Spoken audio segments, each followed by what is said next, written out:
So, hello, I'm Tim, and glad to see you all here at the second West Virginia Game Dev Expo.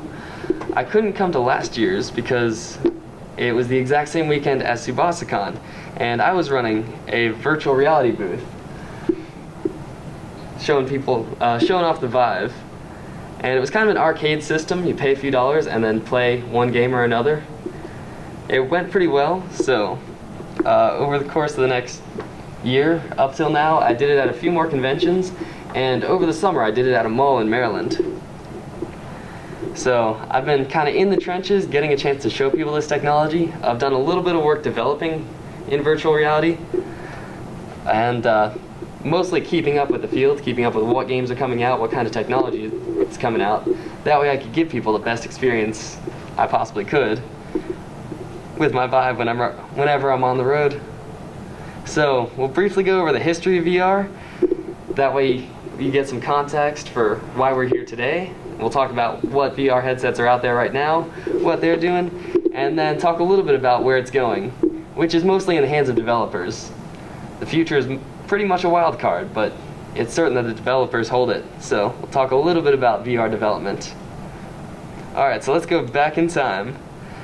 So VR goes all the way back as far as 3D imagery, but if we were going back that far, we'd be here all day. So let's skip ahead to 1961.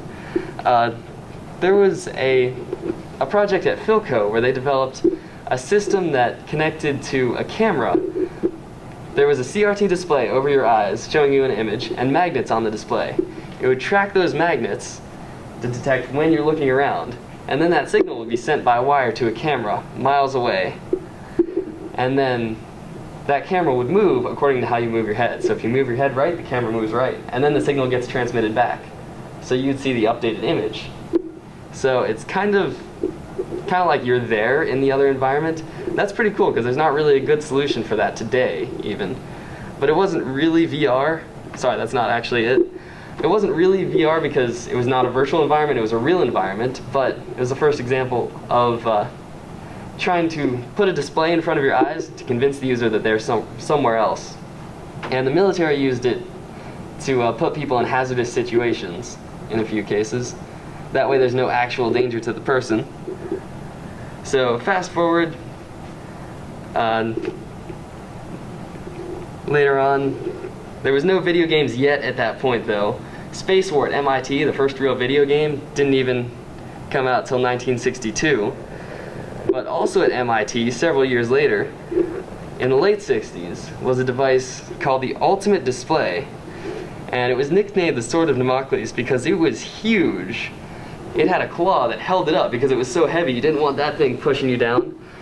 And it used head tracking to place the user in a virtual environment where they could see 3D wireframe images in front of them.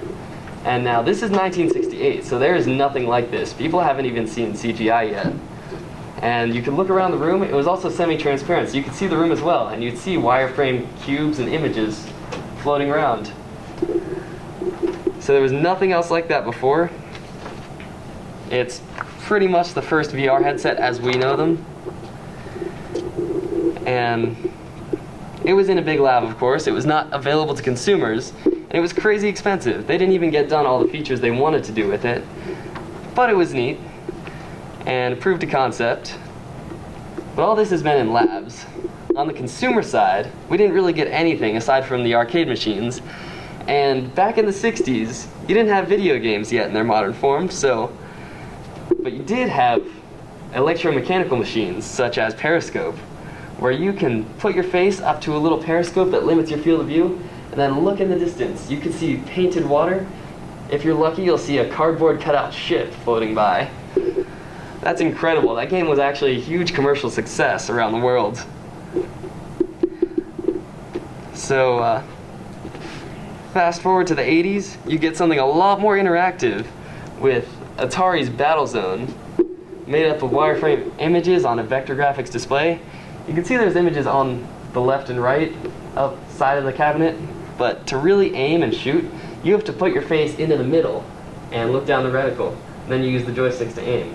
So it doesn't really track your head, but you're looking at it and you're controlling it. It's at the closest they had at that point to consumers being in the game.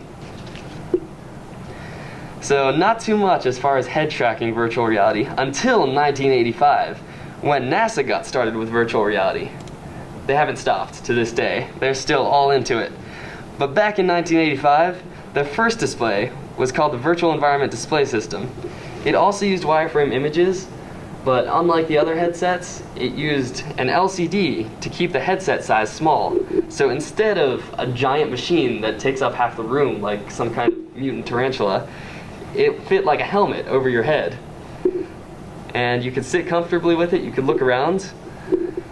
It started out with a low resolution that we kids today call 240p, but over time they upgraded it to an impressive 1280 by 1024, which is a lot higher than most PCs of that era. And one thing particularly impressive, it had a 120-degree field of view. So how far? Field of view, 120 degrees. Most modern VR headsets only have 110 degrees, if they're good headsets. Sometimes they have less. So that's something we still haven't quite matched today. And then the icing on the cake was the gloves that went along with it. So the gloves could detect your hands, but they could also articulate each finger. So they detected each individual finger movement that you used. You could do 2 fingers to do certain things, you could use 1 finger to do certain things. We still don't have something in the consumer space today that can do that well. So that was awesome in the 80s, but again, that was in the labs. It wasn't really out there for consumers. But don't you fear, because there was a company called VPL that was founded in 1984, and they existed specifically to bring virtual reality to consumers. That's all they did. And they released the iPhone 20 years before Apple's iPhone. But this is the EYE phone. It's a device that you put on your face, lets you see the virtual world. They also had the Audiosphere as an accessory that went with it that lets you hear sound in 360 degrees. And they even had gloves along with it, just like the NASA headset, but probably not as high tech.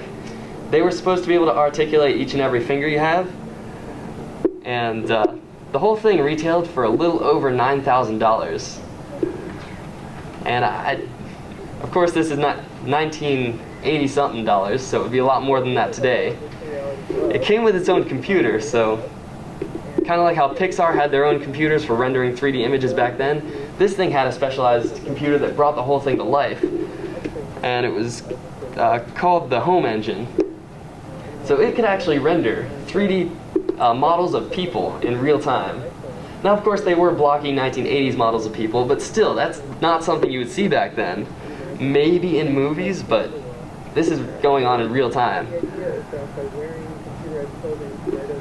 So there was a huge caveat that went along with that advanced technology, though. So while the images were unlike anything that people had seen at that point, and the fact that it's in virtual reality made it even more impressive, the frame rate was about 6 frames per second. To put that in perspective, displays, TVs back then usually ran at about 24 or 30 frames per second. Modern screens like this projector are going at a smooth 60 frames a second. Looks pretty good. But to prevent motion sickness when you're moving around in VR, modern VR headsets run at a constant 90 frames a second, making it even more responsive. And without that, even down to 60, people tend to get motion sick. So I can only imagine what it would be like at around 6 frames per second. So it didn't do that great commercially, but it's remembered for 2 things. One, they coined the term virtual reality. It's the first time people use that term. And they shortened it to VR, and it stuck. We still say that today. It also got a lot of press coverage, so VR was kind of a word that people knew. It wasn't just something in a dark lab that you'd only know if you're in that university. It's actually something that got on the news. The general public might know what virtual reality is. The second thing is the technology in the glove they used was also reused in everyone's favorite NES accessory, the Power Glove. So basically it was bad. But now that virtual reality is out there, the public knew about it. People were starting to get hyped about it. Other companies started throwing their hats into the game, and they started making their own virtual reality headsets. So there were a bunch that came out over the next 15 years. The most notable one was probably the Virtuality series of arcade games. So they were developed by a British company, but they shipped worldwide, and it was most people's first impression of VR. Back in the early 90s, if someone told you, hey, I tried out VR back in the 1989, 1990, it's probably one of these, because they got pretty popular in arcades around the world. You get into one of their pods, put on the giant yellow headset, and play the game. And again, there was nothing else like this at the time. People had never experienced anything like this.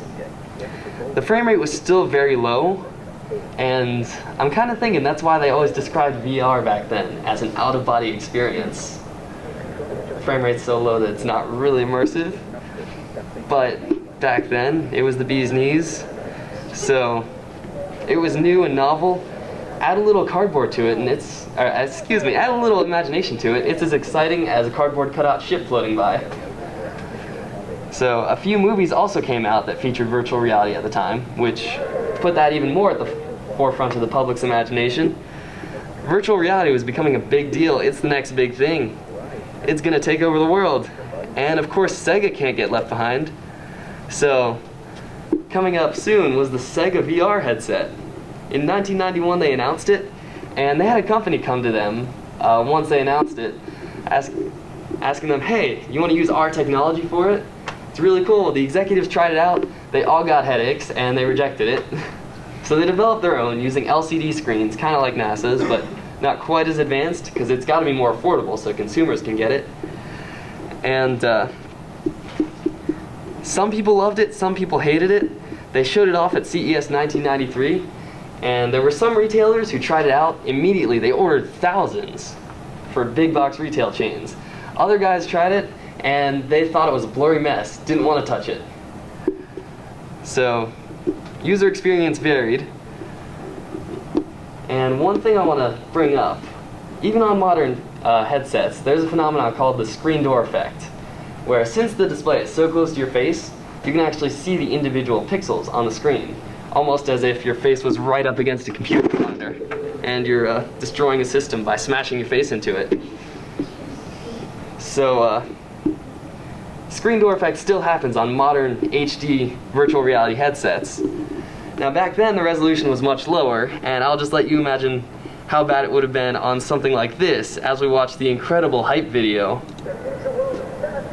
You're totally immersed in another world.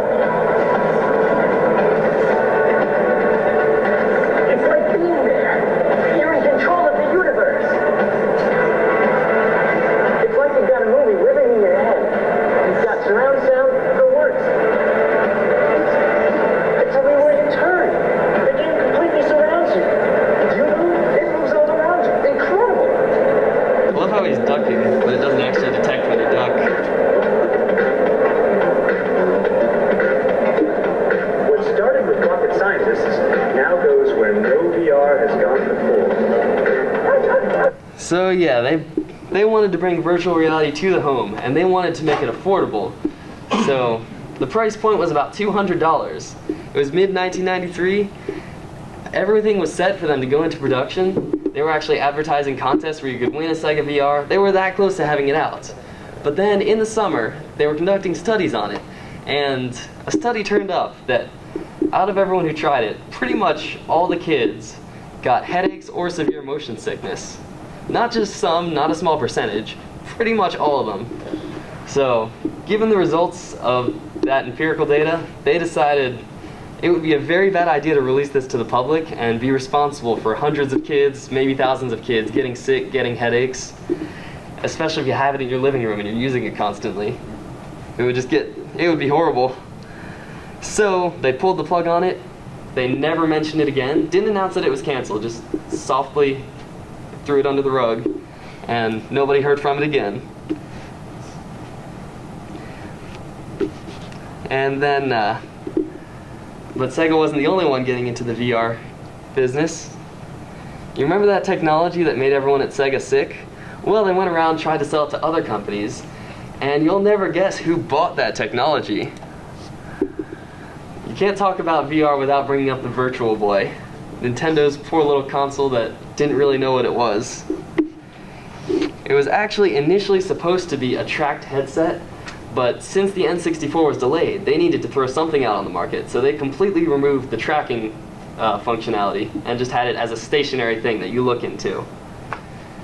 So Nintendo was actually conflicted about it at first. They were quite conflicted. They weren't sure if they wanted to release it to the public or not. They weren't sure if they wanted to develop it or not. But Gunpei Yokoi was not so uncertain about it.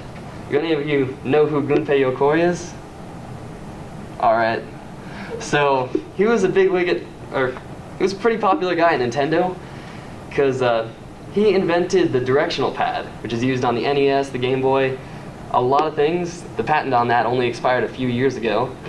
And he also developed a lot of the early Game & Watch systems, as well as the original Game Boy. He actually built it in his spare time, brought it into the office, showed other people.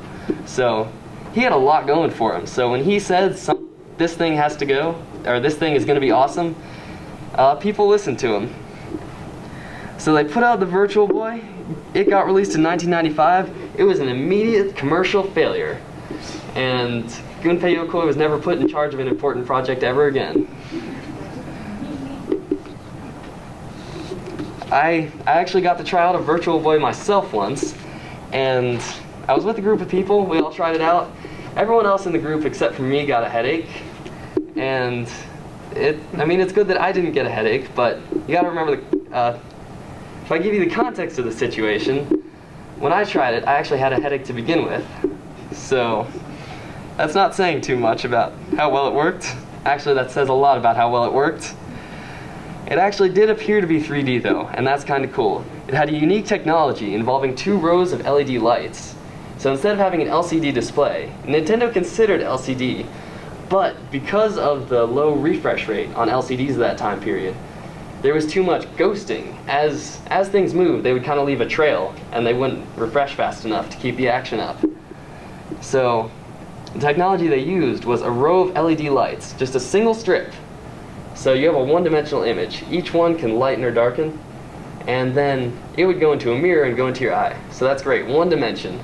But then that mirror had a motor, and it would oscillate really fast. So then it's going to the left side of your eye, to the right side of your eye, and by turning the lights on and off at the right times, you can make a full 2D image.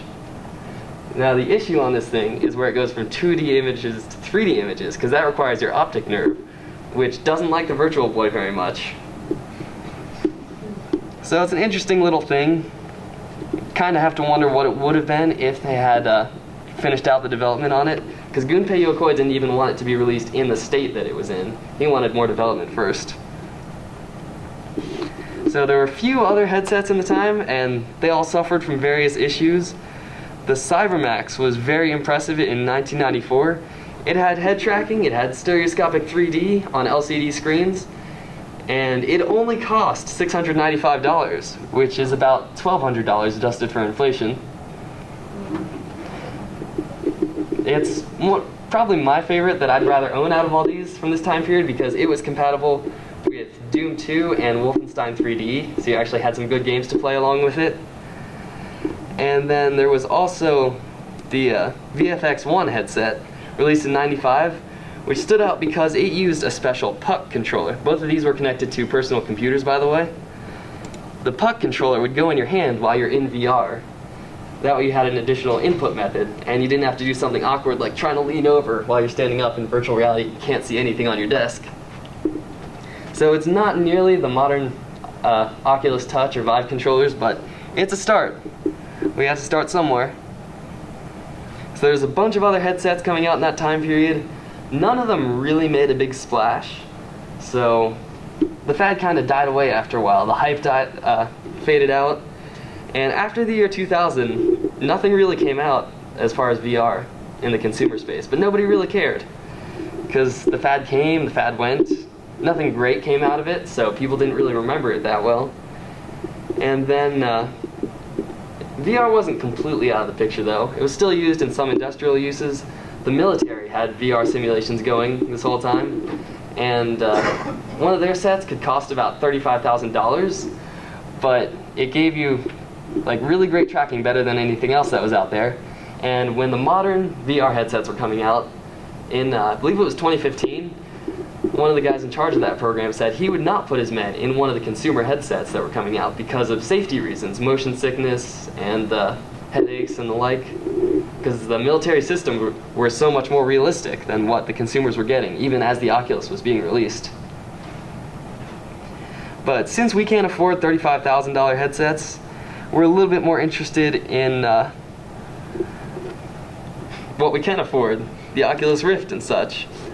So how did that come about? There was this kid in California named Palmer Luckey. He was a huge electronics enthusiast. He's there right in the middle, and he built stuff. He played with Tesla coils. He started an online forum about turning home game consoles into handhelds. He repaired iPhones, he taught sailing classes, did all kinds of stuff. And as he did all this, he started getting obsessed with these virtual reality headsets we were just talking about from the 90s. So he started collecting them, just kind of a hobby, and then he started wondering, hey, it's 20 years later, we've got a lot more technology. I wonder if I can make this work using what we have today.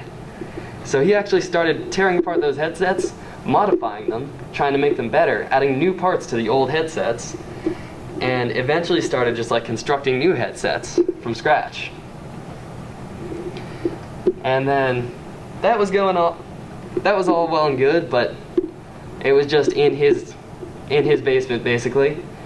So he started posting to a forum called Meant to Be Seen, which was dedicated, among other things, to virtual reality enthusiasts, which were not too common at the time because there was no big Viper Oculus coming out yet. And through that, he came in contact with John Carmack. Any of you guys know who John Carmack is? Could you tell us? A very famous game developer. Yeah, he programmed early side-scrolling games on the PC before there were graphics cards. So other games were going screen and then just loading up the whole other screen. There was no way on PC to actually have a side-scrolling map until John Carmack programmed it. And then he completely outdid himself later by programming some of the first first-person shooters that would render 3D images on your screen. So, some crazy, crazy stuff that paved the way for our modern graphics cards and pretty much every 3D game that we play. So, he's got quite a resume. He asked Palmer if he could get his hands on one of those prototypes, and Palmer sent him one. So he started messing with the code, optimizing it, making it work better. And he actually showed it off at E3 2012 with the game Doom 3. So if anyone played Doom 2 in the late 90s on the VFX, and they were waiting 20 years for the sequel, then they finally got Doom 3 in VR. Not VFR, it's a few years before that though. So they were doing this thing, it was really cool, people started to take notice and like it. So they formed a new company, Oculus, and raised about $13 million in 2013 to work full-time on the headset. They hired some people, and in 2014 they started their famous Kickstarter campaign, which got them about $2.4 million. And then they also got more investors involved, raised another $75 million. So while Kickstarter was absolutely fantastic for publicity, lots of people now knew that VR is coming back, John Carmack's working on it, it's going to happen. It didn't really raise a large portion of their funds. It was just a tiny percentage of what they got overall. So they built dev kits. They started shipping those out as fast as they could, but then Facebook bought Oculus, and a lot of people were unhappy about that. There was a big community backlash, because people thought Facebook was just going to take over the company, squash them, and squash all the money they could out of them, basically, monetize the heck out of VR, and not really give them the autonomy that they need to develop an awesome new platform. But the contract that they had written up was very much based around autonomy. The company was supposed to get autonomy to do pretty much whatever they wanted, and Facebook would continue feeding them tons and tons of funds. Now, you can argue whether or not they actually got that autonomy, but what I can say is that without the backing from Facebook, they would never have had the funding to mass produce the headset as fast as they did, wouldn't have had time to get it to the consumer version as fast as it did. They wouldn't have been able to advertise, because Oculus is the most well-known VR headset, and they wouldn't have been able to compete with the other VR headsets that are coming out at the time. So what other VR headsets? The Oculus is the only one, right? Well, that changed very quickly. Once people got the idea that VR is coming back, today it's lumped into two categories. I call it high-end and phone VR. AMD calls it good VR and bad VR. Depends what you want to call it, but the low-end stuff is on your phone. You can put it in a display. It has directional tracking. You can look around, but you can't actually move around. Now what the Oculus and the Vive and the PlayStation VR have, the high-end stuff, actually tracks your position as well as your direction. So you can walk around in the game, or you can move around in the game. It's a lot more immersive because any little head movement you do is mimicked in the game. And competition in the high-end market came quick. Competitor number one was actually Sony, who had been in some kind of R&D for a virtual reality project since 2010. So they had the technology, and Sony is a powerhouse when it comes to hardware. Their early prototypes were actually two existing products they had slapped together: a Sony HM-ZT1 personal 3D viewing headset and a PlayStation Move, a few PlayStation Move controllers. So they actually had products sitting around that they could slap together, make something resembling a VR headset, and it worked. They refined it, of course, and eventually came out with the modern PlayStation VR, which launched at $399 and now is down to $299. And because the PS4 is out there, it has a high install base, and because it's also the cheapest VR platform, it dominates. It actually has more sales than the Oculus and the Vive combined. And then in 2012, Valve began work on their own VR system, which later became the HTC Vive. But initially, they actually contacted Oculus about working with them on the hardware because they were reluctant to produce all the hardware themselves. Valve is a software company. They do that and they do it well, but they're not really into hardware very much. So for business reasons, that didn't work out with Oculus. But at this point, Valve already had a unique tracking system for the headset that would allow it to be tracked in a large space very accurately. So they didn't want to put that to waste, so they started looking around and eventually teamed up with HTC to make these headsets. And they made some really funky controllers. The first ones are on the left, and then they made some less funky controllers in the middle. And they're working currently on some even less funky controllers on the far right, which will actually detect your fingers. And they are a bit unusual in any form. The ones in the middle are the standard ones, and that round thing in the middle is a trackpad, similar to what's on the Steam controller. It's a button, it's a trackpad. Some games use it as a joystick, some games use it as multiple things. It's pretty much whatever you want, but a lot of people still don't like it because it's not a joystick. The Rift, on the other hand, came with a single Xbox One controller. It was designed from the ground up, not for room scale VR, but for a sitting experience where you're in front of a computer with a controller in your hand. So yeah, it can detect you as you move around, but if you try spinning your chair, it's going to lose tracking, and you'll just see darkness or the default screen. Now they did fix that later on with Oculus Touch, which a lot of people say is even better than the Vive controller. It's more comfortable, and it has a joystick, because people love joysticks. Although the next generation Oculus Touch will actually not have a joystick. It'll have something more similar to what the Vive controller has. And the Oculus Touch does have very good tracking, but one of the downsides is that if you want to turn around, you still need to get an extra camera and mount it on the other side of your room. A little extra setup, a little extra cost. And yeah, the large space for room scale VR was the big thing that set the Vive apart at its launch. Because you could actually walk around within a whole environment. Walking up to something is as intuitive as walking up to it. Picking up something is squeezing your hand. I've seen toddlers do this. It's highly intuitive because it's exactly how you live your normal life, except with funky controllers. So all these headsets finally came out around 2016 among supply shortages and pre-orders getting delayed. It was a great big party. But one other thing that happened, the Vive and the Oculus both had really demanding minimum requirements for a PC. And lots of people had to upgrade their PCs to be able to run them smoothly.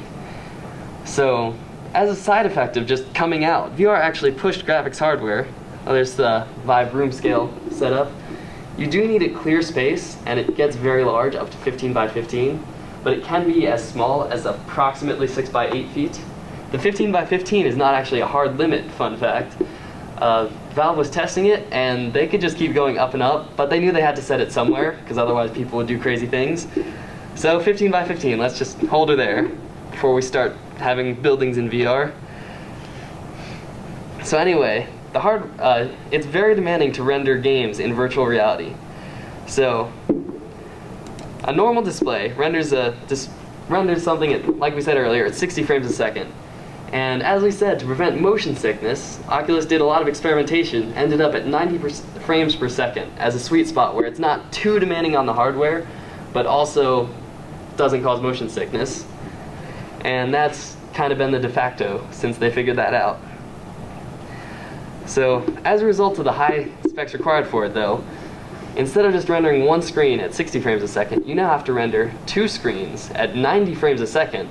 So your entire game needs to run that like 1/3, 50% faster. And people also like it when the game shows up on their monitor too. So there's a third camera that you have to manage as well. And it's pretty standard to have the game running on your monitor, which is really impressive considering all the display outputs that are going on at once. So AMD and NVIDIA both put out new lines of graphics cards to meet this demand. Initially, the cheapest graphics card you could get that would run these things well was almost $300. On the very lowest end, AMD put out one that was $200. It's a huge decrease that could run VR smoothly. And one of the side effects of increased demand, I mean, they had these graphics cards coming out with new features. They were designed from the ground up to render 3D images, which there's never really been a compelling demand for before. And they've got a lot more horsepower than what was coming out before. And the prices on those cards have actually gone up since they've come out because of such high demand on them. Normally graphics hardware goes down over the years, but the RX 480 came out at $200, and you can't get one at $200 today, over a year later.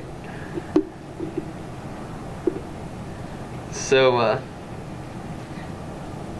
yeah, I can tell you firsthand, running VR at less than the recommended frame rate is not fun. If you get below 80 consistently, then it starts to get headache-inducing, and if you go much lower than that, then it's just a total mess.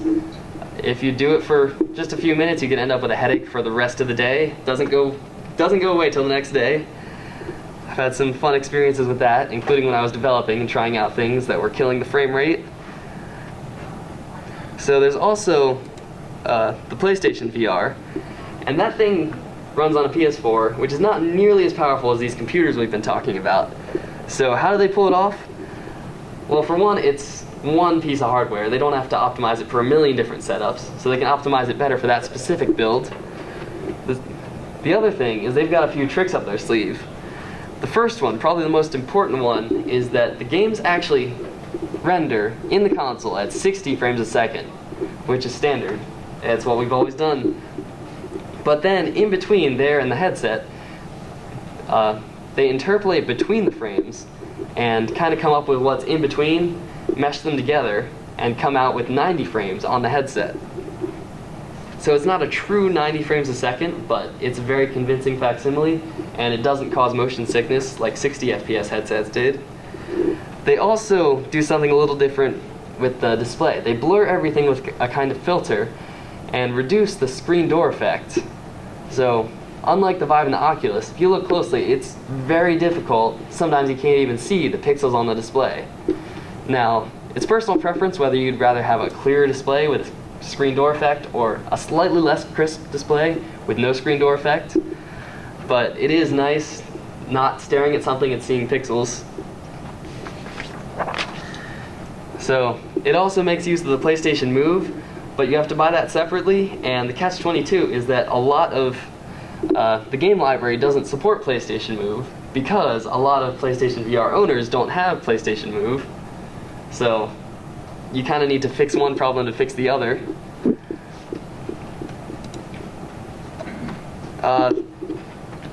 So yeah, that's where we're at as far as hardware today. There's new stuff under development, of course. But where does the public lie on all this? So we're game developers, we're pretty interested in this stuff. I'm sure all you guys knew what the Vive and the Rift were before coming here. But if you go out, just ask random people on the street, the general public doesn't have a great understanding of what VR products are available. Most people's VR experiences are limited to phone experiences, and Samsung Gear VR works very well. It's a good product. Google Daydream is also a big hit, but at this point, it seems like every other Chinese company is coming out with some cheap VR headset. They're saturating the market, and their quality is highly variable, and the bottom line is that not all phones are even meant for VR. So when you have any of 1,000 phones and any of 1,000 headsets, the end result really could be anything. It could be a solid experience, it could be something that just doesn't work, and a lot of people don't even think about the user aspect of it. So you've got the phone, you've got the headset, you've also got the user. And the way headsets are today, you do need to know how to use it properly. So whenever I have someone try out my Vive, I always go over a spiel at the beginning of some basic safety rules.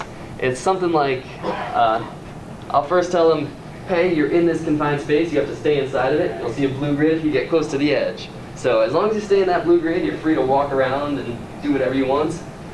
But there is a cable holding onto you. There's a cable on the back of the Vive headset that tethers it to the PC. And try not to trip over that or get tangled up, although I do hold that, so that's not really an issue. Also, don't bump the controllers against anything, which is easy to do when you can't see anything around you. Most important thing, though, is when you're looking around, with the current generation of headsets, you must look with your entire head, not with your eyes. If you try looking with your eyes into the periphery, it'll be a blurry mess, and that's generally how headaches happen with modern VR headsets. It's just not really designed for you to look in the sides. If you think about it, when you're staring at things, you only really focus on what's straight in front of you, or straight in your focus. Everything in your peripheral vision is kind of blurry. So when you look straight forward, it works pretty well. It's just like using binoculars. But when you start moving your eyes around, it just doesn't. And if people knew this, a lot fewer people would get headaches with VR. A simple instruction manual with all those phone VR headsets would be nice, because people have figured that out from phone VR. But most people, even people who have extensively used phone VR, don't know about that. So, a lot of people at Oculus, including John Carmack, were very worried about poisoning the well with a bad VR experience. If you go into VR your first time and you get sick, you're probably never going to want to come back. So, a lot of people have experienced that, and a lot of people have been pushed away from the entire market just because they've had one sour experience. And then word of that spreads. So I've had lots of people in my kiosk last summer walk by and be like, oh, I'm going to get motion sick. I don't want to try that, having never tried anything like it in their lives before. Now, motion sick does still happen, but it's very rare when you actually use it properly. Like the time I was there over the summer, I had less than a dozen people get any kind of headaches. And with the current hardware, it's not really something you can totally avoid, but as I said, it's very, very rare. I've had hundreds of people go through. And then some other people just are actually scared because they think it is going to be so immersive and they don't want to lose themselves, kinda. Which, I can respect that decision. Some people just don't want to think it looks stupid to wear a TV on your face, so for that reason they say no, and, well, okay. Some people actually remember the VR headsets from the 90s and know what a bad experience those were, so they're like, oh, it's a fad, it came, it went, it'll go again. But people who actually try it generally have really, really positive perceptions of it. They don't expect it to be nearly as realistic as it is. But they don't have too much, most people, just the general public, not people who are specialized in it, don't really understand the differences between these headsets that are coming out. So right here is a picture from Subasicon, from the Herald Dispatch, guy playing an Oculus Rift, and I don't see an Oculus Rift in there anywhere. There's Vive, but there's no Rift, so maybe it's one of those hidden object puzzles. But, yeah, and that's getting solved as time goes on. Oh boy, as I said, the phone VR market is just completely flooded right now. There's a few good ones, but when you get everyone and his brother making a phone VR headset, the quality varies drastically, and some experiences are very good, some not so much. And most people, this is their experience of VR. They have never tried the high-end VR headsets, although more and more people are as time goes on. A lot of people haven't tried these out either, but there's a much higher chance that someone's gonna try one of these out because they're so common nowadays. And once they try that out, a lot of people think, hey, the high-end VR is just like that, so why would I try that out? It's just the same thing I did on my phone. And it's kind of gimmicky. It's really neat, but it's gimmicky, so there's not really too much of a reason to go back to it without compelling games. And of course, we're still working on the compelling games part, but the high-end VR headsets are leagues ahead of phone VR. There's this one game I run called Richie's Plank Experience. This is some other VR developers talking about what they've seen in consumers when it comes to virtual reality. But there's this game called Richie's Plank Experience, which really nails the immersion on VR. It doesn't look realistic at all. It looks like a 3D game from like the early 2000s. But people always say it looks really realistic because there's a very good sense of presence. You go in, you ride an elevator up a building, and then you walk out of that building on a plank. Now your eyes are telling you, if you look down, you're gonna fall. Your ears are telling you, there's birds chirping, there's traffic down there. If I step off the plank, I'm gonna fall. And then the thing that really hammers it home is there's a plank that I pull out. So when they step forward, they're stepping on a plank, and their feet are telling them, if I step off this plank, I'm gonna fall. So some people, just seeing it is enough. They get up there, they look down, and they immediately like, no, I'm not gonna do this. Some will just take off the headset right away. Some people are brave enough to walk out on the plank, and really it's a mind over matter thing. If you can convince yourself that it's not real, and you're gonna make it through, then you can make it. Sometimes you can see the low poly graphics, and that'll convince you that it's not real. Plank and the cake and Sibling rivalry. Actually fall. the height. I'm afraid of heights. I don't even know why I decided to do this.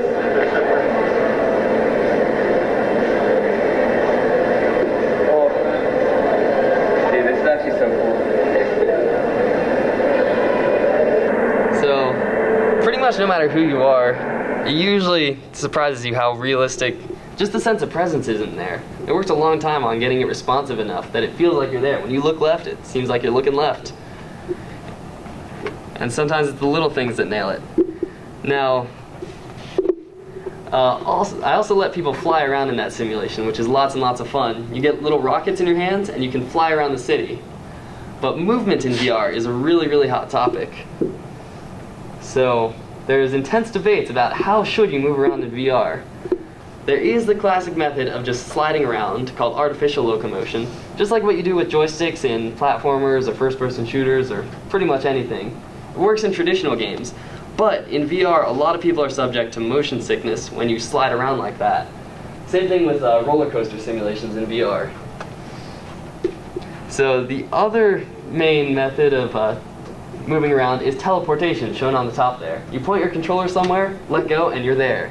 And usually there's a kind of blink effect, so it works pretty well, but a lot of people argue teleporting somewhere completely breaks immersion, so we shouldn't include this in games.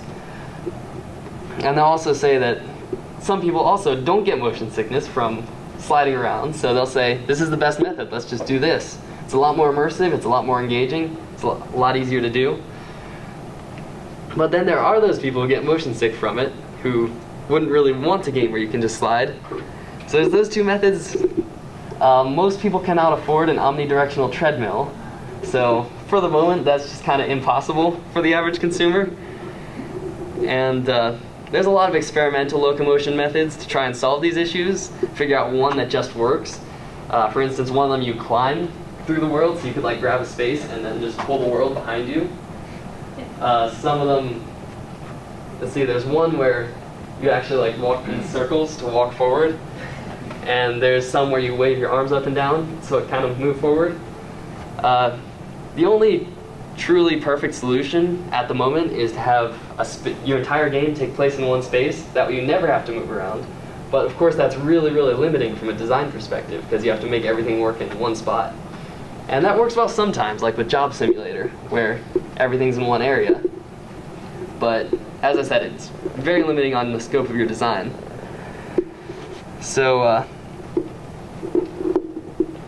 yeah, that said, also the library of VR games right now is very small. So sure, there's hundreds of titles, but most of them just feel like half-finished demos or half-finished games or demos. So the quality is pretty low. There's a few good ones out there. The ones with the biggest scope are usually just ports of existing games, and history shows that a platform can't be pushed forward with just ports. So we're over time at this point. If you want to stay, you can. If not, you're free to go. I mean, you're free to go anytime. I'm totally not trapping you in here, but it's up to you. I'll talk a little bit more about VR development if you want to stay. All right, so a couple of the most important things I already talked about. The locomotion is the most intense debate, and aside from that, motion sickness is really the biggest concern. So the stable 90 frames a second is not so much a recommendation as a requirement to keep the game running well. As I said, below 80 it really gets, it's no longer fun. One of the other things is, as a developer, you can't move the camera anymore. So instead of having the ability to focus the camera on something and your player's attention goes there, you can't just move the player's head. It's no fun having your head moved by someone. So you have to come up with other creative ways to direct your player's attention somewhere. If you try shaking the camera, then that feels like an earthquake, and you might knock your player to the ground. So the camera is very difficult to work with. You also have to keep in mind that they can move the camera however they want. You could, let's say you have a virtual desk, you could move your head inside of that desk, and you've got to have a way to handle that. So there's really a lot more than I could cover here. One of the big things is because of the all the 90 frames per second requirement, you have to make your games a lot more lightweight. So no more dynamic shadows and no transparency, which has kind of given rise to this cartoony cel-shaded style, which has started to get popular in virtual reality. Immersion is a lot greater in VR also. So it's kind of like having a bigger stack of blocks. It's a lot easier to knock it over than if you have just a little stack of blocks. So if something happens, your headset loses tracking, immediately that's immersion broken. Some people will say every time you teleport, immediately immersion broken, which kind of kills the flow of your game. So there's ways to overcome that, but we're still kind of working on it. It is very much, as was said this morning, the Wild West. It's very unexplored. One of the other nice things is that controllers are pretty standardized. You've got the Vive and you've got the Oculus, and they have just a pool of 3 or 4 controllers that you have to work with, not the thousands of inputs that you normally have to deal with. And thanks to Unreal and Unity, though, optimization is coming a long way very quickly. Since we pretty much all use those engines, instead of having to build something new from the ground up, you can just work on the backs of giants, as it were. And you can start a VR project in just a few minutes. So if you really want to develop for VR, then get a headset, try out some games. Some ideas don't work well once you actually try out VR. So you'll get more ideas that will work in VR. If you already have a headset, then I'd say try making a few games. Test them with multiple people, because it's amazing what people do or don't notice when you try it out. And certainly don't release them until they're good games, not just demos or half-finished concepts, because I think we've had enough of those at this point. All kinds of people have bought headsets and just gotten completely burned out and sold it because there's no good games. I've seen people say, I want to get one of those, and just spent all my time in it. But there's not that many games to do that in yet. So VR hasn't really taken off yet. The main reason is because there's not really a killer app for it yet, as well as a few more technological hurdles. So go out there and develop the next killer app. It's waiting to be done. And if you guys have any questions, I'll take those. Yes. As far as the teleportation method for movement, do you prefer the blink kind of effect, or do you prefer more of like when it's like there's like a slight blur and you're like gradually teleporting there? Personally, I prefer the slight blur because I myself sometimes get motion sick if it's a sliding VR experience, but I haven't had any issues with the blur. So I don't know if anyone else has or not. Some people will say the blink is bad because that just even more removes you from the experience. So the quick movement seems like a good way to go. What do you think was the biggest blocker for this becoming, I guess, more than just a fad? So like, I was very impressed by the old videos you're showing of like the ones from like the 80s and 90s and what NASA did and stuff. Like, I had no clue that they had 3D renders like that all the way back then. They were like putting up blocks the same way you do in Vive. Is it getting the right frame rate? Was it? Yeah, there's actually a lot of things, and I'm long-winded, but if I had more time I would talk more about what we still have yet to do technologically. But the frame rate was one huge thing. The other very, very big issue was the response time. And again, at Oculus, they were researching this, and they figured out anything below about 20 milliseconds, and from you moving to the game reacting to you moving, and you'll perceive it as actually moving. You're actually moving in real time. Anything above that, and not so much, you'd either get a little sick or just it wouldn't be real, because it would be like lagging behind you. So when they started out, they had systems at about 100 milliseconds, which was completely non-functional for it. So it took a lot of work to get it down to 20 milliseconds and below.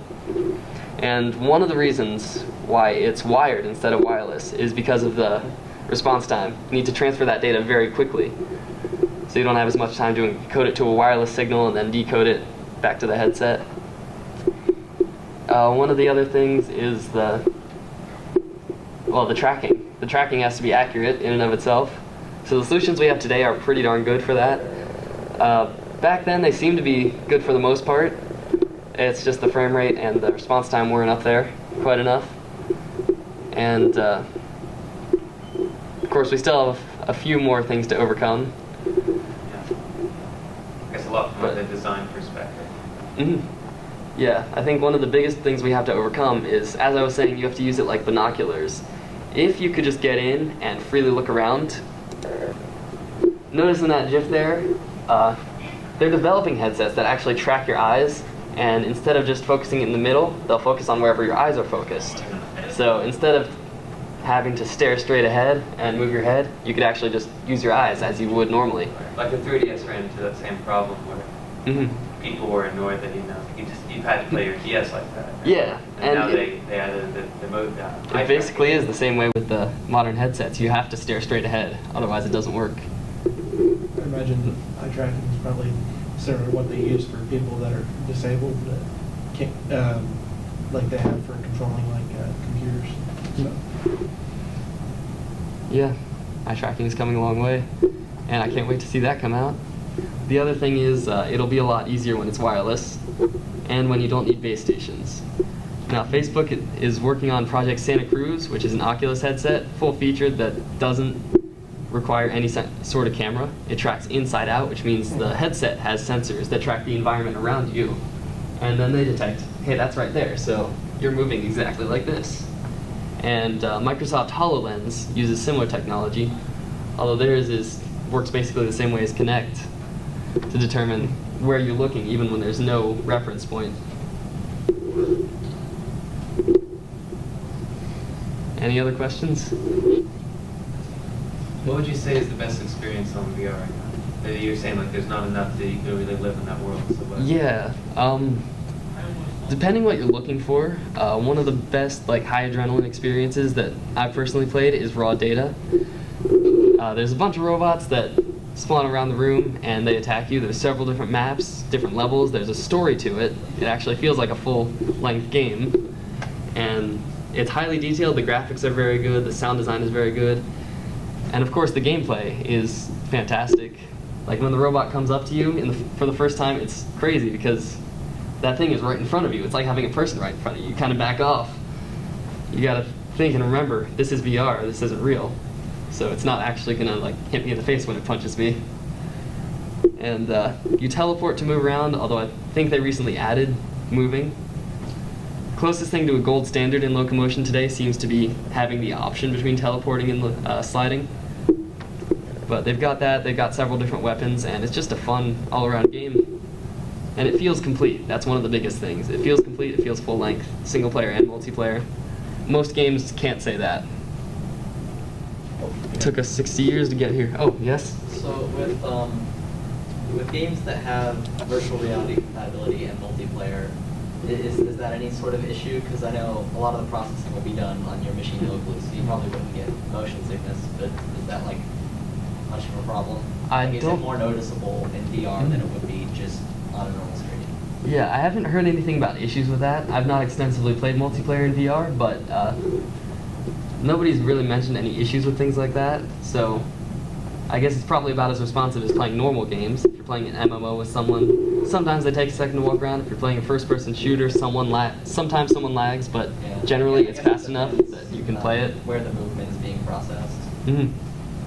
Yeah, I mean, it's kind of like first-person shooters, because you have to process a lot of inputs and a lot of people moving around at the same time, but they can do that on very low amount of bandwidth, so virtual reality isn't that much more. You got the rotation and position of the headset, and then the inputs, the controls. So quite a bit more data, but it works well. Facebook Spaces is an example of a social app where you literally get in and then you just hang out with people in VR. And it works well enough that you can communicate in real time using hand gestures and everything. So there's not really any don't want to say no perceptible, but no significant latency with that sort of thing.